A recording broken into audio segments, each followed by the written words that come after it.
everybody, I hope you're doing really well. We're just here today to do some learning. It's me, Jerry, and whoa, this cool dude. Have you been getting carried away with your packing for holidays, Lima? I think he has. Should we get ready to learn? Let's go. Okay, find a space. Have a big stretch up. Oh, I'm a bit achy today. Decided to do some exercise this morning. My muscles are a bit tired. Are you keeping up with your exercise at home? I bet lots of you are trying Joe Wicks as well. That's a really good one. Okay, what should we do today? I know. So try and get your elbow to your opposite knee, so like that. Okay, let's try and do that a few times. Can you keep up with me? See if you can do it with a jump like that. This one will really get your heart rate going. Okay, should we lean this way? And lean the other way. And let's do a jelly wobble. Wiggle your arms and legs. Roll your shoulders back. And roll your shoulders forward. Let's touch our toes. And I think we're ready to go, aren't we? Let's get learning. Are we ready to do some phonics? Let's open up our book and find out what's our secret word today. So remember, this week we've learnt 3 new sounds. We've got P and H making the F sound, W and H making the W sound, and E and W we did yesterday making the OO sound. Can you see that one there? OO, W. So we're going to use our OO sound and figure out what our secret words are today. And I say words because there are 2 mystery new words. Should we find out what they are? There are 2 mystery new words. Should we find out what they are? Okay, let's see. Ah, interesting.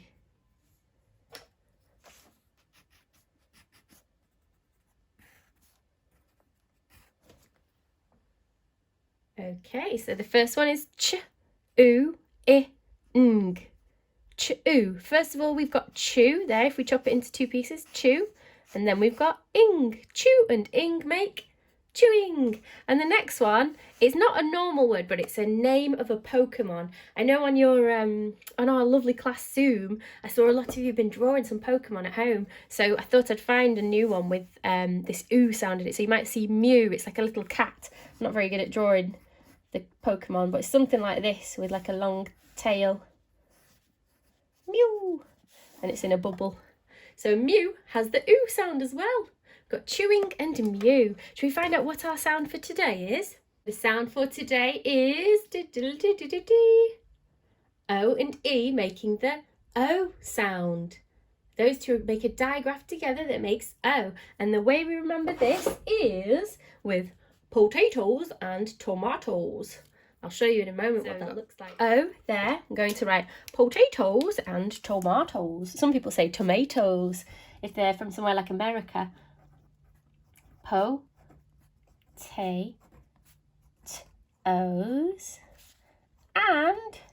potatoes and tomatoes. Tomatoes is how a lot of English people say it. Not everybody though. Potatoes and tomatoes. Can you see the O sound in those words?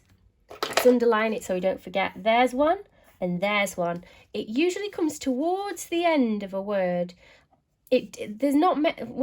It's very tricky to think of a word that starts with that.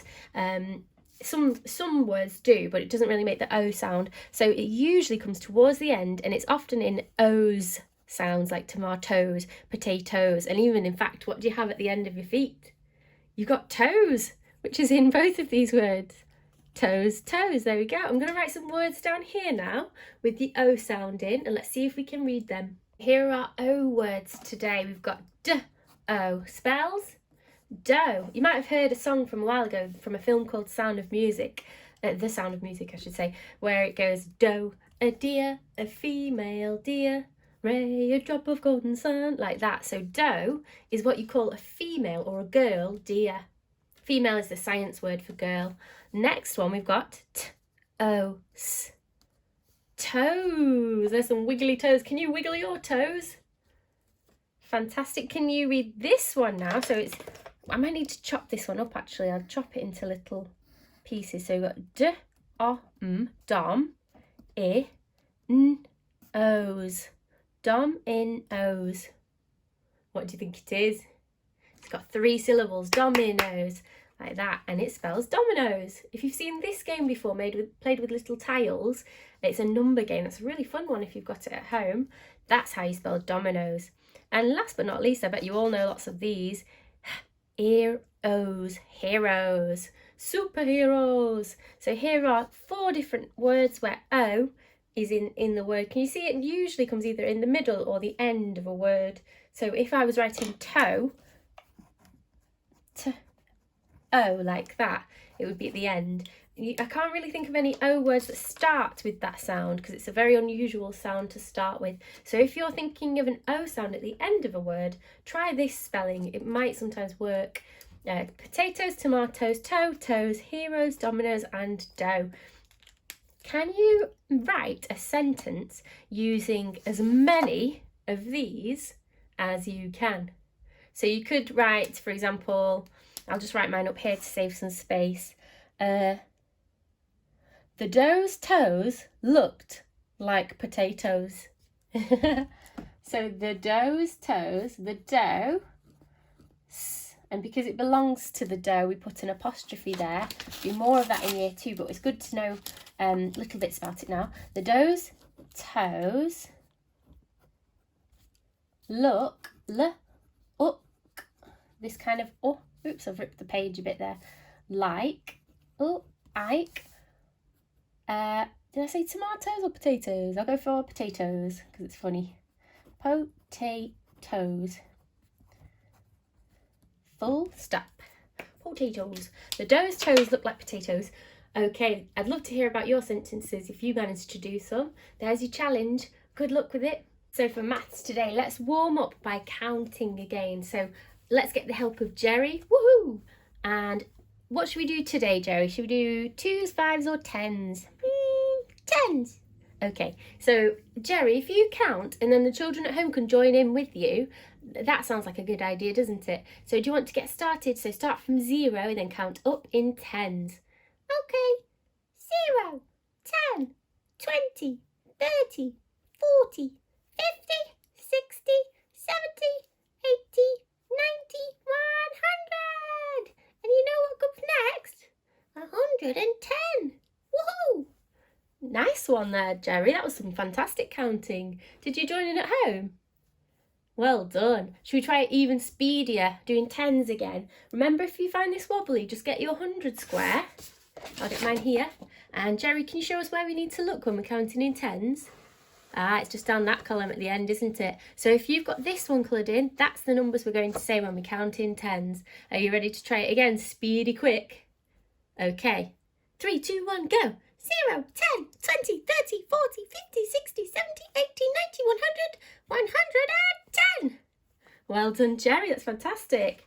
Okay, maybe if you're at home, you could practice counting in 2s and 5s as well. Maybe with a teddy or with somebody around you. That'd be fantastic. Well done, guys. Another thing you can do when you're counting at home is you can go like this and point to any number. So I've landed on 44, and then you can either use this to help you count or just do it in your head.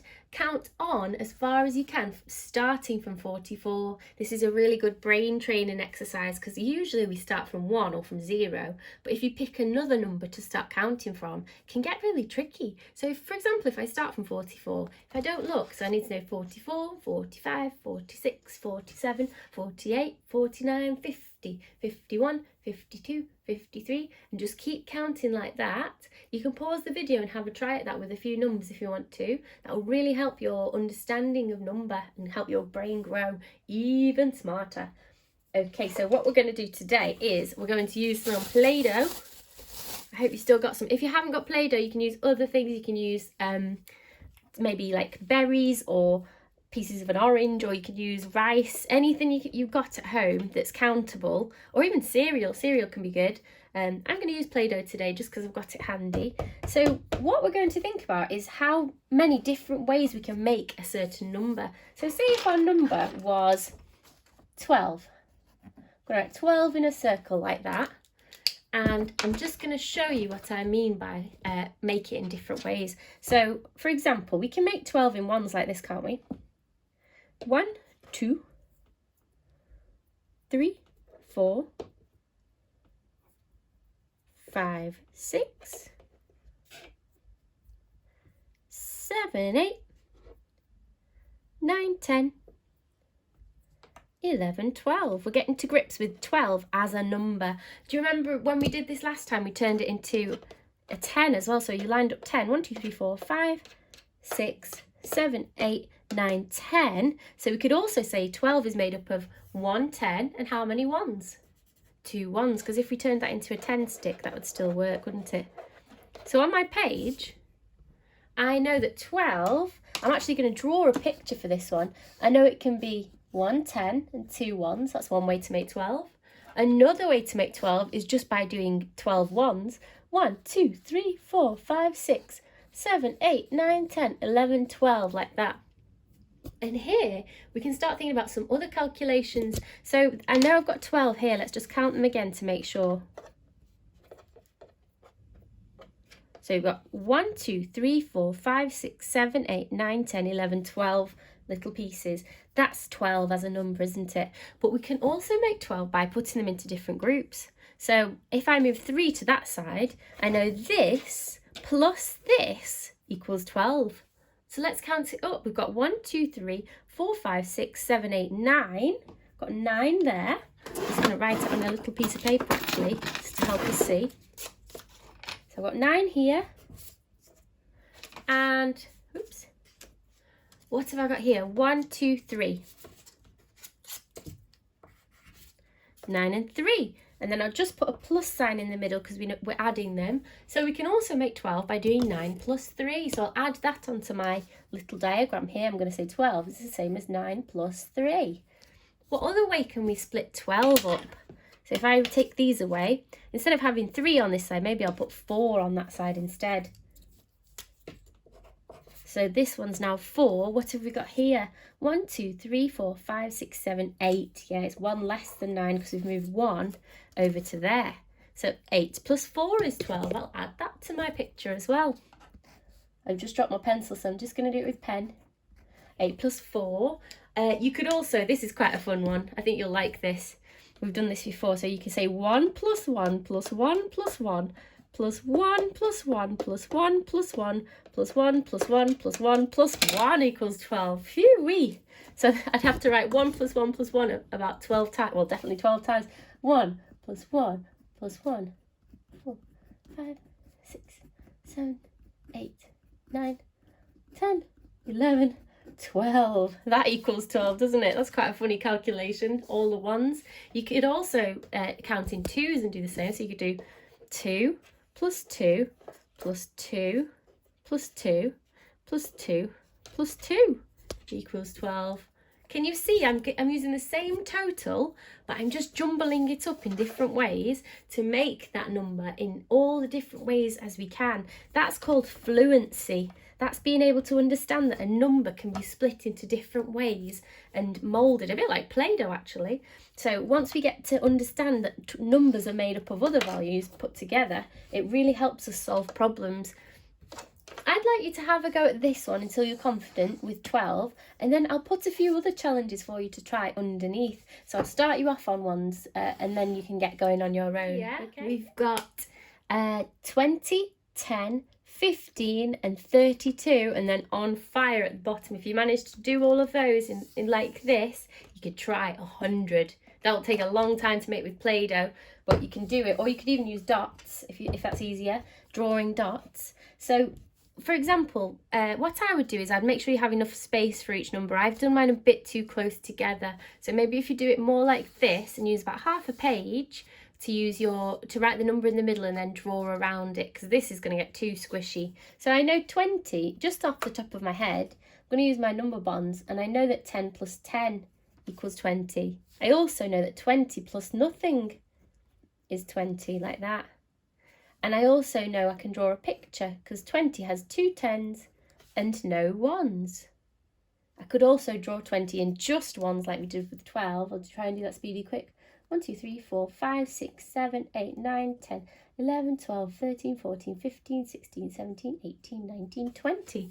Like that. Can you see I'm using my maths knowledge already to start me off, and then I would start using my Play-Doh to do swapping, so passing it over, counting little bits on one side and seeing what they add up to on the other. How many different ways can you make 20, 10, 15, 32, and maybe even 100 if you're feeling super brave? Good luck, guys. Have fun. So for our English, we've been planning a story about the naughty bus, but today you're going to write one. I know some of you have been doing different stories at home, maybe Peppa Pig, or something else. That's absolutely fine. I'm going to talk just about the naughty bus because I think that might be the most useful for lots of you. So in the story yesterday, we thought about changing where your bus goes, what bad thing happens to it, and how is that fixed or solved for the ending. So we thought about those questions. I know some of you have thought of really good ones. One of them, I saw a lovely photo from someone in my class who put their bus on the road. That was a really good photo. I've seen another one where they thought that their bus is going to end up on an aeroplane. That was a really cool idea. I love the way you've used different types of transport in there. Really good for our topic. So the next thing we're going to do is actually write our stories. I'm going to put, can I write a story? That's our topic.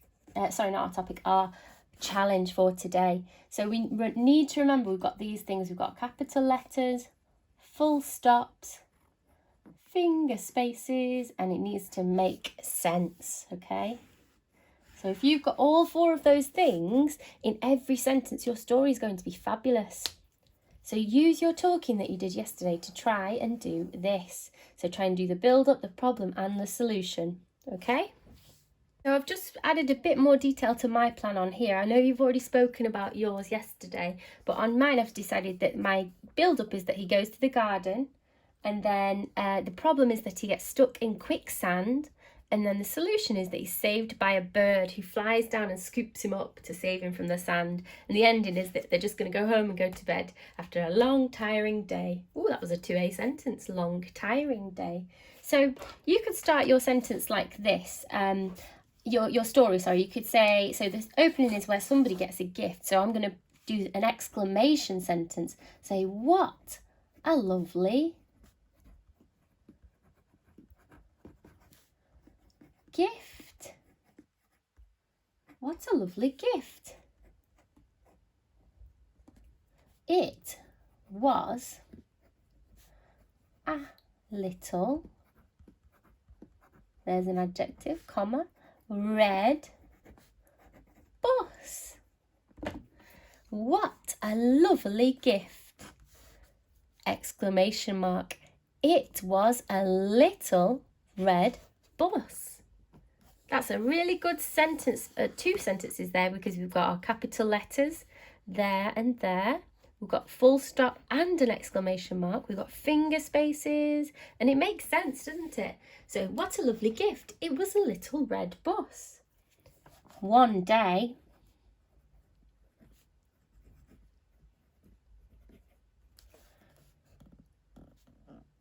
the naughty bus, actually I might do a 2A sentence. The naughty, comma, cheeky bus went on an adventure. I'm going to chop that into pieces. So vent, your adventure. Adventure. That's how you can help spell that word. One day, the naughty cheeky bus went on an adventure. I'm going to use, do you remember we did our thing about the, oh, I've lost it now, about describing the setting? I'll just go back. So it was this one here, and I started to think of lovely words and things to write about it. So I said, the lovely garden was cold and beautiful. The icy rain fell quickly. The soggy, crunchy sand was everywhere. I can basically pinch this, all this hard work I've done, and write it in my story. So I'm just going to show you one example. So I'm going to put, the bus went to the lovely the cold and beautiful garden. I've got those really good adjectives there. So bus went on an adventure. It went, so it went to a cold and beautiful and beautiful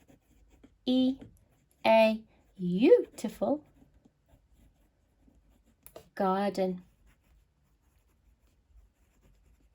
I'm going to pinch that next bit about the icy rain because I love that sentence. So the icy rain fell quickly. The icy rain fell quickly. I'm speedy writing this. I've written a lot of stories, so for me this is a bit easier. But for you guys, you've worked so hard to invent your stories, but this is still going to be a new skill. Writing these stories isn't something you just get like that. It's about making little steps each time, getting better and better and better and better. And every time I see your work in your books, I think, wow, they have learnt something there. They've either done capital letters when they've wobbled with it, or they've thought of new words to use or adjectives. So if you're not able to write loads and loads, don't worry, just try your best. And it doesn't have to be golden writing. It can be fantastic and it can be your best try, but it does not need to be perfect. In fact, there's not even such a thing as perfect, but just have a really good try. And I'll be so proud of you for just trying, because that's what we love to see. So I've got here, what a lovely gift. It was a little red bus. One day, the naughty cheeky bus went on an adventure. It went to a cold and beautiful garden. The icy rain fell quickly. Then I'm going to put, oh no! Exclamation mark. That kind of thing makes us wonder, oh no, what's actually happened? It makes us stop and think, ah! And the exclamation mark creates a bit of excitement. Oh no! Suddenly, can you hear my lee word there? I've got one there too. Suddenly, well done if you spotted those. The bus, or the tiny bus, nice adjective in there, got stuck in quicksand.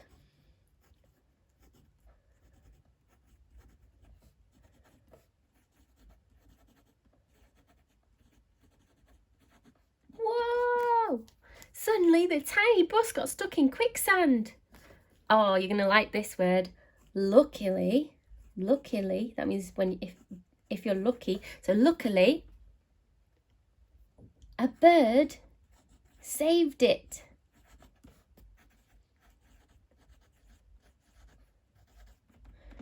Luckily, a bird saved it. Phew. It's time for bed. That's how I'm going to end my story. Does it end the same way as a fairy tale?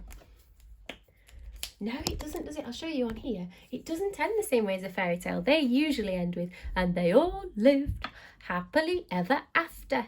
And it doesn't start like a fairy tale either. It doesn't say, once upon a time, there was a beautiful little bus. No, it's a bit different. This is a different type of story that doesn't have those features of a fairy tale, but it's still just as awesome a story, isn't it? I'll read you the whole thing and then you can start writing your own, but changing it to make sure it matches your story.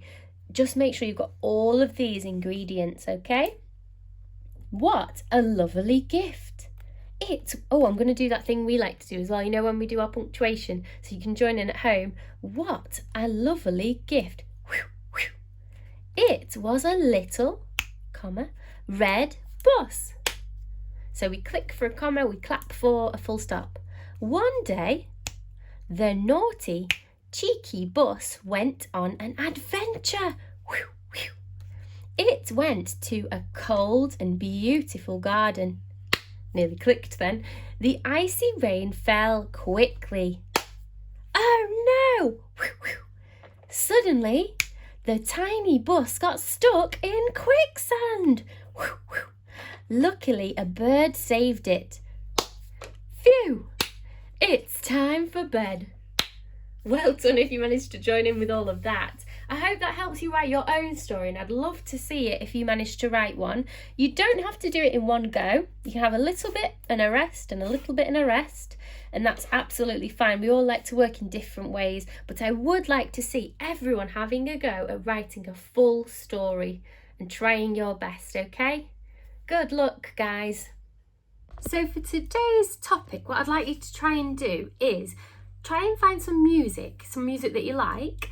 And what I'd like you to do is try and find out what the beat of that music is. So I'll show you an example now. I'll play some music here and Jerry is going to try and clap in time to the beat. You can join in at home as well. And after that, we're going to try something else as well. Are you ready? You ready, Jerry? Okay.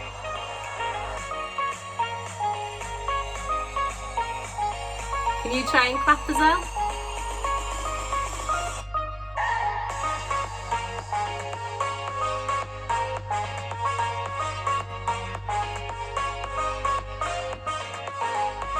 Okay, I'm going to turn the music off now. Well done if you found the beat to that music. The beat is usually, it's just like, it's really hard to explain, but you can kind of feel it in the music. It's each time the music goes, has a little bit of a stop, or it's got a nice rhythm to it. So it'll be like, like that. And it's very equal as well. It doesn't go, and then quick and then slow and quick and slow. Actually, that's what you call rhythm. The beat is very steady and it just stays still like this. It goes,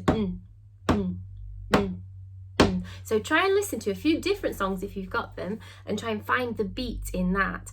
As an extra challenge, I wonder if for a bit of dance learning at home, could you create your very own super cool dance to that music, trying to stay in time with the music by following the beat? If you struggle to think of dance moves to do, you can always look on YouTube. But one thing that we found easier when we did dance in school was we used a body part, so like an elbow or your nose, or you could use your knees, and try to write your name using that body part. So if I was to write Miss Martins with my elbow, I'd go shoo, shoo, shoo, and then have a little s and another s. And it can feel, that's miss. It can feel a bit silly, but it's a really good way just to get your body moving and think of different things that you could be doing with your body for your dance. I'd love to see some dances, but don't worry if you don't want to film yourself. That's completely up to you, but that's your challenge for today's topic. Okay, that's all for today. I hope you've enjoyed today's learning and I can't wait to see you tomorrow. Take care, everyone. Bye.